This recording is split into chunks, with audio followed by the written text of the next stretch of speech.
Assalamu alaikum wa rahmatullahi wa barakatuh. Welcome back to Islamic Guidance and Speakers Corners Debate. Now let's begin.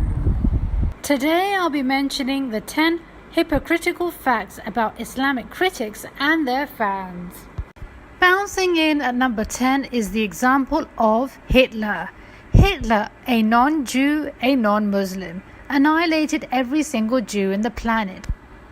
But never did Jews or Muslims point fingers at the biblical text that has more violent verses than the Quran. If you want to refute me in this, then you would be refuted yourself in a matter of just minutes. In fact, I will do it just right now by sending you a link in the comment section below. Violence more common in Bible, and you can see it for yourself.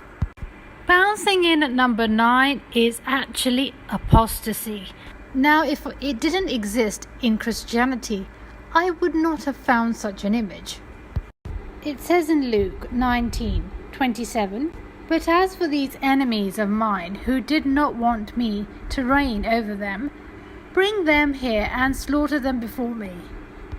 It says in Deuteronomy 17:12, "The man who acts presumptuously by not obeying the priest who stands to minister there before the Lord your God, or the judge, that man shall die.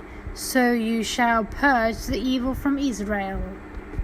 2 Chronicles 15:13, "But that whoever would not seek the Lord, the God of Israel, should be put to death, whether young or old, man or woman."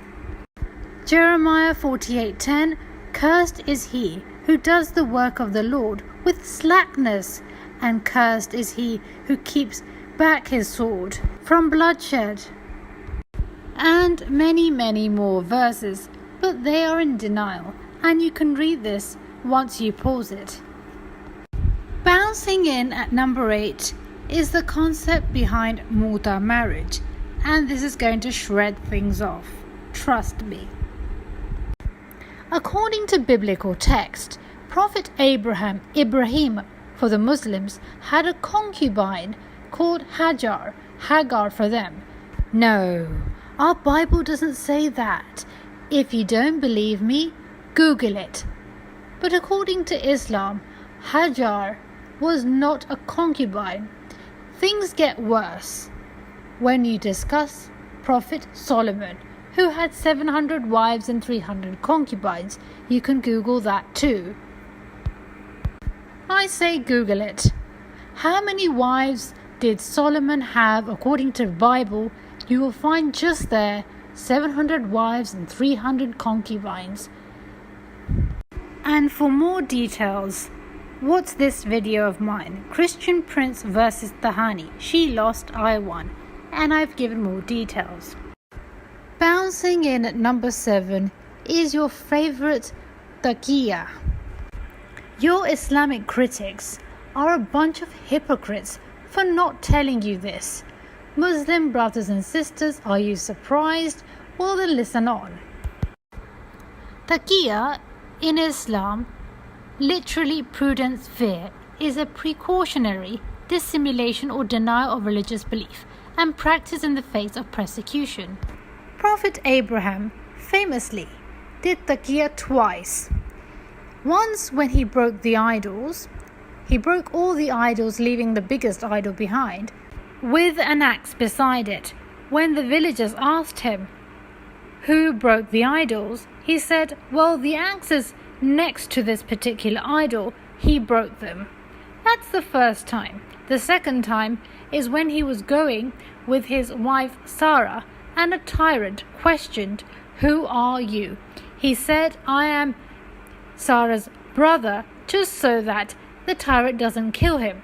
He feared that if he said the truth, if he spoke the truth, that I am Sarah's husband, the tyrant will kill him. So therefore he lied, telling the tyrant that he is actually her brother. If you don't believe me, Google it. Prophet Abraham lied twice in the Bible. For your kind information, Islam and Christianity is an Abrahamic faith. At number 6 is when they say Islam is strict, it's bigoted. Yes means yes and no means no. There's no right for opinion. Comparatively, Christianity is a relaxed religion because our Jesus is more chilled. I would like to show you a small clipping and then get to my point. Any public relations person will tell you never open your remarks with statistics. And I'm famous for being disobedient. And so I'm going to do just that. And I'm going to take from a Pew Research, and Pew does this research on religion, and particularly in the Islamic world, year after year. In 2013, they had the following question. They have this question all the time, but here goes. Do you favor or oppose making Sharia law or Islamic law the official law of the land in our country? 72% of Indonesians, 99% of Afghanis, 82% of Bangladeshis, 84% of Pakistanis, 74% of Egyptians, and on and on and on it goes, these overwhelming majorities of Muslims who favor Islamic laws. I embrace Muslims, but I reject Islamic law. I reject Islamic law because it's totalitarian. I reject Islamic law because it's bigoted, and especially bigoted against women. Where Islamic law becomes the law of the land, if these attitudes are translated into law, women will need a male guardian. Child marriage is reintroduced. You'll be disinherited. If you're raped, it's your fault and you get stoned to death. Aren't the orthodoxies of all religions inherently misogynistic? I come from a country that has among the largest Muslim populations in the world. Muslim women in India are fighting for the right to enter mosques the same way as men. But guess what? So are Hindu women. Menstruating women of a certain age are not allowed into temples. Closer home here in the United States of America, it's certainly Christianity that informs the debate on abortion. To me, coming from a so-called third world country, I find it shocking that America debates abortion. These people, when they can't find Quranic references, they find statistics, because statistics is something that they only have, not religious scriptures. This lady said that if you're raped, it's your fault and you are stoned to death. Nowhere in the Quran or Hadith it says that. In fact, it's the Bible. Deuteronomy 22, 20-21. If, however, the charge is true and no proof of the young girl's virginity can be found, she shall be brought to the door of her father's house, and there the men of her town shall stone her to death. She has done an outrageous thing in Israel by being promiscuous while still in her father's house. You must purge the evil from among you. I asked myself, what if a young woman got raped and she didn't tell her parents about it? This honor killing is actually in the Bible, but nowhere in the Quran. And take honor killings as number 5. However, I will elaborate on the same point of Islam being bigoted. Islam isn't so strict on head covering as Christianity is. Corinthians 11, 5-7, and every woman who prays or prophesies with her head uncovered dishonors her head. For it is just as if her head were shaved. If a woman does not cover her head, let her hair be cut off. But things get worse in 11:6. For if a woman does not cover her head, she might as well have her hair cut off. But if it is a disgrace for a woman to have her hair cut off or her head shaved, then she should cover her head. And if you're in a state of argument to tell me it was only during prayer, then whenever Mary is depicted, she's always depicted with a head covering, and not always in a state of praying. And such isn't the case with just Mother Mary. If you look for images of Jesus and the way Jesus is depicted, you'll find images of women too. And mostly all of these women have their heads covered during the time of Jesus. And for certain, these women are not praying. And anyone who is aware of biblical text will represent women in a likely manner. At number 4 is language-related hypocrisy. Hypocrisy of the Islamophobes regarding the Arabic language. And here is David Wood's video, Why the Quran was revealed in Arabic by David Wood. And I'll show you a glimpse. People need a revelation in their own language. So I'm revealing the Quran in Arabic for Arabs. And what do Muslims tell us? They tell us that we need to either just believe what Muslims say about the Quran, or we need to spend years learning a language we don't speak. The Quran is incoherent. It's incoherent in English. It's incoherent in Arabic. It can't be understood in the United States. It can't be understood in Saudi Arabia. It doesn't make sense on a train. It doesn't make sense in the rain. It doesn't make sense in a box. It doesn't make sense with a fox. Not in a house, not with a mouse, not on a boat, not with a goat. It's incoherent here and there. It's incoherent everywhere. The Quran is a catastrophe. Try and read it. You'll see. What we do see is that you attend a debate with Muhammad Hijab and you try to teach him Arabic. I knew I was going to have to give you a free Arabic lesson here today. You don't know what the words in Arabic mean. Don't speak salah. Come on, please, don't embarrass yourself. Allah has parts. He says Muslim scholars say we should take this literally. Which Muslim scholars? Which Muslim scholars? He says, كُلُّ شَيْءٍ هَلِكْ إِلَّا وَجْهَهُ. In Surah Al-Qasas, chapter 20 of the Quran, means everything is destroyed except for his face. And this means that Allah, all his body parts will be destroyed. He has body parts in these things. First of all, the word kull in Arabic doesn't necessarily mean all. And he embarrasses himself further regarding the word kul. If it's incoherent, why bother? Why attend such a debate if you don't understand Arabic? Once again, it's a problem with language. You're on and on and on and on about saying that our prophet was illiterate. But the biggest illiterate is you for making a clown out of yourself. Two-coqui fallacy. I told you he would do it and appeal to hypocrisy. However, hypocrisy doesn't just end there. It continues with his fans and his supporters. If you want to defend Islam, then Arabic for them is very important. However, when it comes to listening to criticism, then they don't think that Arabic is important. They don't think for once, maybe we are being misguided. Now I know you're going to bring up Christian Prince, but let me tell you and let me remind you that you were listening to David Wood well before you were listening to Christian Prince. If you're going to bring up Christian Prince, then go onto my YouTube channel and check out this particular YouTube video, Christian Prince's Big Trump Lie. And if this does not satisfy you, there is a person on YouTube called Farid Responds. He has been refuting Christian Prince's videos and he is also an Arab. Your rule behind listening to criticism is different and listening to defense is different. And that is hypocrisy. And let me surprise some of you that are listening to me. There are some languages which are similar to Arabic, such as Persian, Urdu, and Hebrew.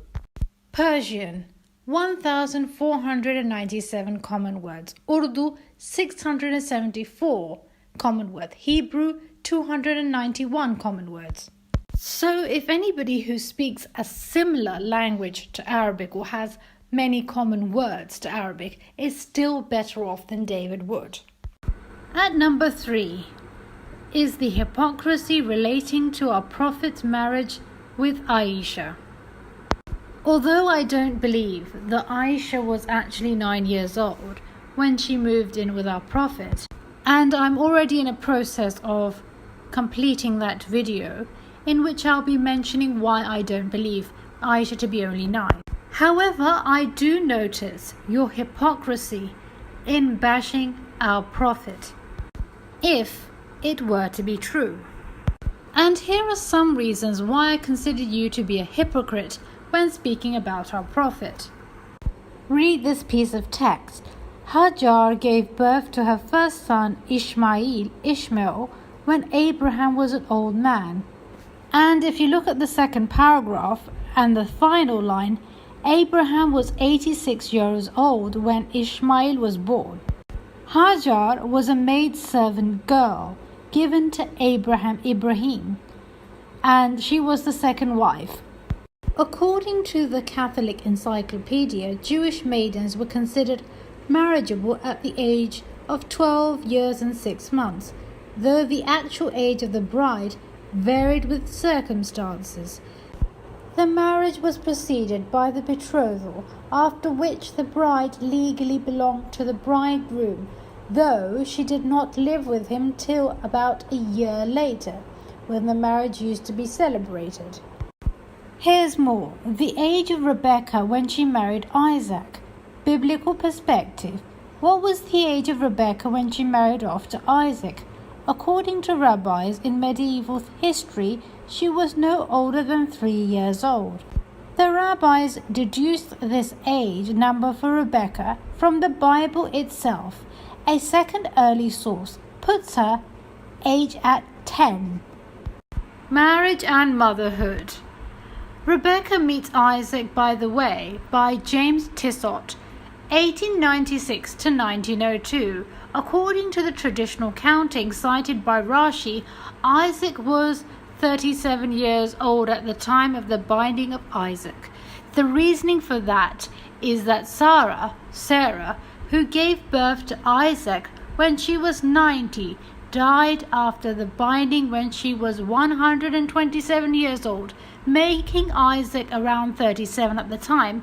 Isaac was 40 years old when he married Rebecca. Now, I must say what amazing hypocrisy this is. Oh, what? Yes. Got it? Good. At number 2 comes Madman David Wood. I mean, David Wood runs his mouth. Your prophet was like this, your prophet was like that, and talks about our prophet's mental state. I mean, how can you take this from a madman? I mean, David Wood is a psychopath, he is mad, and he's mentally unstable. Okay. I once asked a David Wood fan, how would you believe in David Wood? He's mentally unstable, he's a psychopath. The fan said he has been healed by Jesus. But David Wood himself doesn't think so. Here's a video. David Wood, is there hope for a psychopath? One of the symptoms of being a psychopath is telling lies. But they ignore that. They just want fun, entertainment, and that's it. Language no barrier and mental condition no barrier. They just want to be entertained, and that's the reality. Here's a difference. Muslims want to be enlightened and they want to be entertained. That's true. David Wood is an evident mad, and his fans are giving a bigger reason for hypocrisy. Then what to say about the Muslim people's belief? And finally, time for number 1 reason for hypocrisy. Hypocrisy visualized in the Islamophobes. The Islamophobes, which are always asking Muslims to talk about miracles. They say Jesus did it, but what about your prophet? And when we do talk about the miracles, such as the mirage and the splitting of the moon, etc., they say we don't believe you. All they say, those miracles make us laugh. But then in that case, you need to question your belief in miracles as a whole. If you ask an atheist, the atheist would laugh at you. And if you still want to doubt our prophet because you don't want to believe that he performed any miracles, then I'm going to give you a list of names of those prophets, biblical names, who were never famous for doing any miracle. There are 25 prophets mentioned in the Quran, names of those prophets that did not perform any such miracles. Prophet Adam, Idris, Noah, Nuh, Hud, Heba, Saleh, Lut, Ibrahim, Abraham, Ishmael, Yaqub, Jacob, Shoaib, Jethro, Ayub, Job, Harun, Aram, Ishaq, Isaac.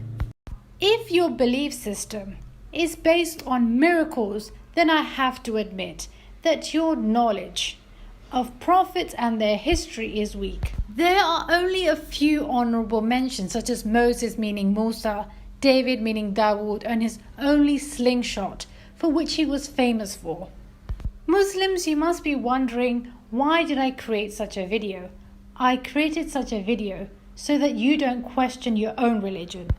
These were those reasons why these people say that your prophet is a false prophet. If they talk about multiple wives, then I would remind them of Prophet Solomon, who had 700 wives and 300 concubines. And that is mentioned in their own biblical text. I have covered up the 10 major concerns why they bash our religion. So whenever you come across a hypocrite or somebody talks about these things, then forward them this link. Regarding multiple wives, then watch this video for more information. Regarding our Prophet's marriage to Zainab, here is a refutation video which talks about the inconsistency of the hadith which blame or taboo our Prophet. The video is created with a somewhat comical approach to exposing the hadith which are not consistent whilst bashing our Prophet. Now let's see what these people have to say. Do please check the comments section for more important links